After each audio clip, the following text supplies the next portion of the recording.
London at the beginning of the 70s was a city bustling with opportunities, its rigid conventions shaken loose by half a decade of swinging. And it was in this free atmosphere that the concept of Queen germinated.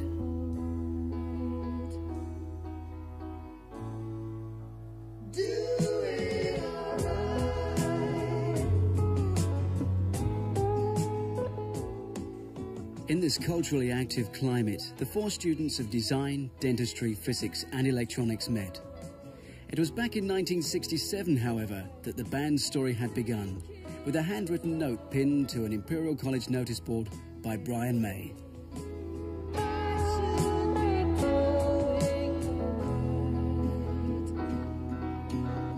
And I suddenly realised that I couldn't stand not being in a group.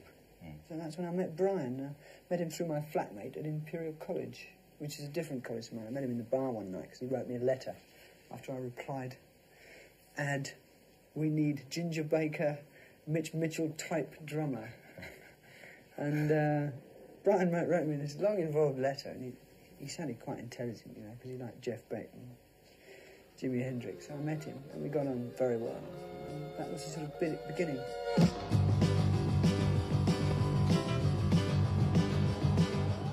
They called themselves Smile. I used to follow sort of Smile a lot, you know.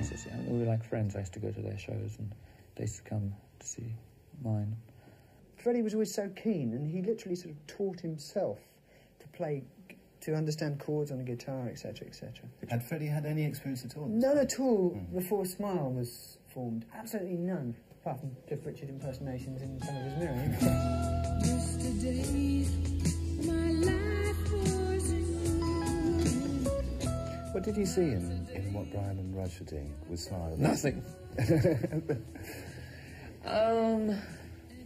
I don't know. I think they had the basic ingredients of what we wanted to do. And Freddie sort of got us. He said, "Come on, you can't give up. I want to sing for you."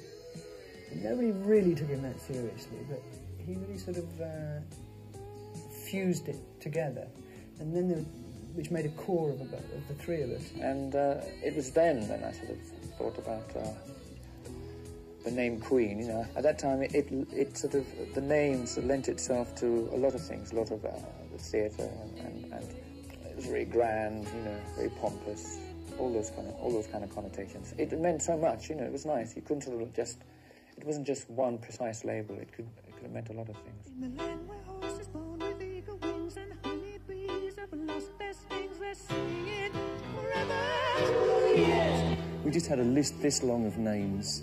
Queen was a name which I think in the beginning I didn't like very much, but we had a lot of discussion about it, and we figured if we were talking about the name, then it had something which stuck in your mind.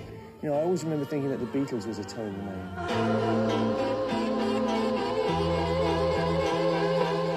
In those days, Roger Taylor began running a clothes store in Kensington Market. His partner, Freddie Mercury, had a plan for conquest of the rock world, and soon they were recording the first Queen demos.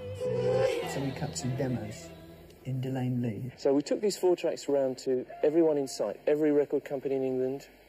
At that point, most of them were interested, but weren't prepared to commit themselves that much, obviously, because they want to see what the band's like on stage and everything else. And we weren't in a position to be very good on stage. We didn't have the equipment and everything.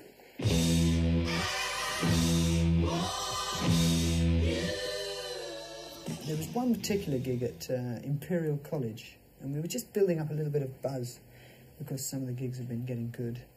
And this gig really went well. That was a very good turning point.